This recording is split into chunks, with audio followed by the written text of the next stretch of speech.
ত্রিপুরা জেলার যুবরাজনগর বিধানসভা কেন্দ্রের হাফলং তহসিল সংলগ্ন এলাকায় 2012 সালে তৎকালীন বিধায়ক রমেন্দ্র চন্দ্র দেবনাথের বিধায়ক এলাকা উন্নয়ন তহবিলের অর্থে গড়ে তোলা হয়েছিল একটি শিশু রক্ষণাগার কেন্দ্র।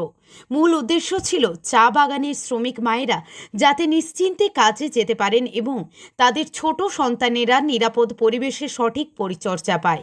প্রথম দিকে স্বেচ্ছাসেবী সংস্থা সংঘদ্বীপ এর পরিচালনায় এবং সরকারি তদারকিতে কেন্দ্রটি সুষ্ঠুভাবে চলত।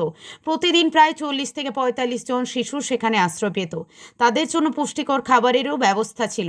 2 জন স্টাফ ও 2 জন আয়ার তত্ত্বাবধানে শিশুদের সার্বিক যত্ন নেওয়া হতো। কাজ শেষে শ্রমিক মায়েরা নিশ্চিন্তে সন্তানদের বাড়ি নিয়ে ফিরতেন। কিন্তু রাজ্যে রাজনৈতিক পালাবদলের পর সরকার সরাসরি কেন্দ্রটির দায়িত্ব গ্রহণ করলে ধীরে ধীরে অব্যবস্থাপনা শুরু হয় বলে স্থানীয়দের অভিযোগ।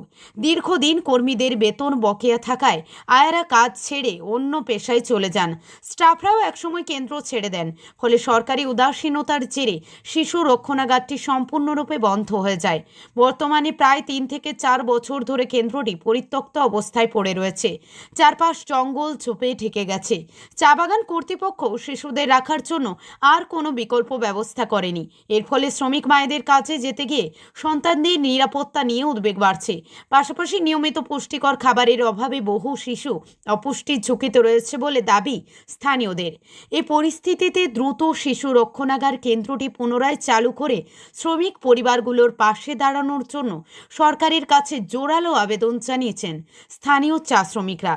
ধর্মনগর প্রতিনিধি রিপোর্ট, প্রতিদিন ত্রিপুরা। চা শ্রমিকের শিশু রক্ষণাগার কেন্দ্র আগে বিগত সরকারের সময় যেটি সংঘদ্বীপের মাধ্যমে পরিচালনা হতো, আমাদের শিশুরা মায়েরা যেটা বাচ্চা রেখে অনেকে বাগানের কাজে যেত চা পাতা ভাঙার জন্য। কিন্তু এই সরকার আসার পর থেকে ওনারা নিজে হস্তক্ষেপ করে নিজেরা চালিয়েছেন এবং জানতে পেরেছি যতটুকু ওনারা 2 জন স্টাফ মেয়ে লোক ওদের 1 বছর থেকে ওনারা টাকা পায়নি। তারপর থেকে যে বন্ধ হয়ে গেছে, এখন না চা বাগান আমাদের শিশুরা রাখছে না সরকার থেকে কোনো উদ্যোগ নেওয়া হচ্ছে।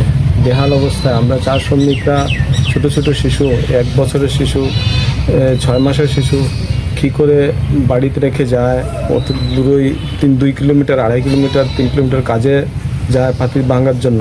কিন্তু এই মাঝখানে শিশুরা অনাহারে থাকতে হয়। মানে মার দুধটা তাদের শিশুর জন্য প্রয়োজন, যেটা ওনারা শিশুরা পাচ্ছে না। তাই আমাদের শিশু এই বাগান চা শ্রমিক বা শিশুরা এই উপবাস থাকতে হচ্ছে। যদি এই জিনিসটা সরকারে কোনো কিছু পদক্ষেপ নিচ্ছে না এবং বাগানেও নিচ্ছে না, বাগানেও দিচ্ছে না, যেহেতু বাগানে বলছে না গভর্নমেন্ট নিয়ে নিচ্ছে, আমরা এটা কী করবো? কারণ গভর্নমেন্ট এটা বন্ধ রেখেছে। তাই আমাদের শিশুরা অনেকেই এই অবস্থা বাগানের হাল। ক্রেশটা বন্ধ হয়েছে আনুমানিক 3-4 বছর থেকে।